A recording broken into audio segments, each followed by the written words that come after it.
want to introduce yourself? Hi, my name is Gary Manning.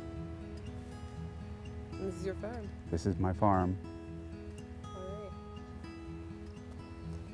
That's my canoe.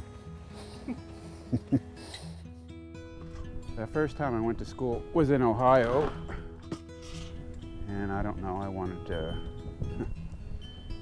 well, I majored in psychology. I guess I wanted to work in a group home or something, but that never, I don't know, never worked out. I think you gotta be married to do that.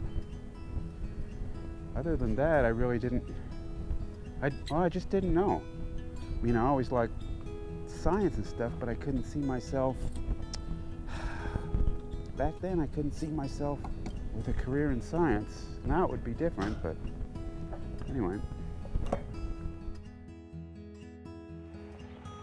And those are my bees. I'm just learning to raise honeybees. The hive on the left is the new hive.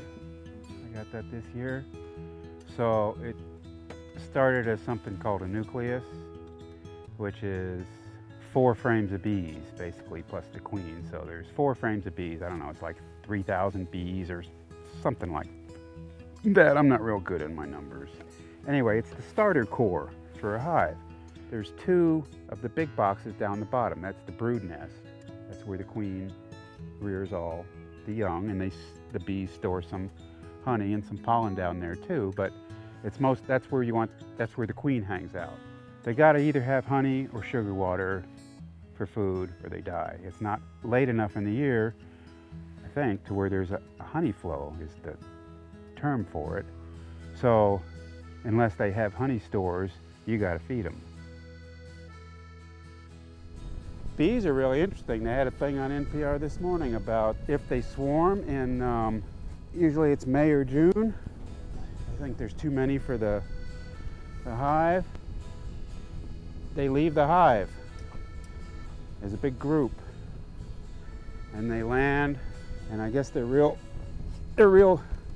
docile at that point. You can use your bare hand. The bees are not trying to sting, they're trying to find a nest.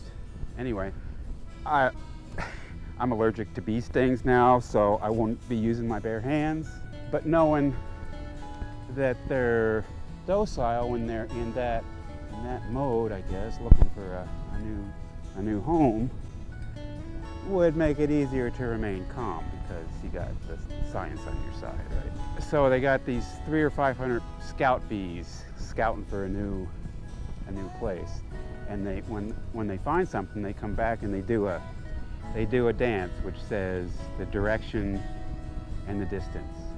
And then if it's a good thing, then everybody's doing the dance. If you follow that logic, that's math kind of, then if this is a great site, then all the bees are going to be doing this dance in the hive. And I don't know, I don't remember the rest of the story, but we'll just say, well, then they say, oh, that's where we're going. They all take off and go there, I guess. Anyway, it's pretty interesting. I like science. You know, it's interesting to me. I mean, we function because of electrochemical impulses and stuff, and I don't know, and glands secreting chemicals and enzymes and stuff that digest their food. It's all electrical chemical on some basis, right? So, I mean, that's and how all that stuff works and why it works in the first place and how it came to be that way. I don't know. That's all. You know, big questions and stuff, but it's interesting. I mean, yeah.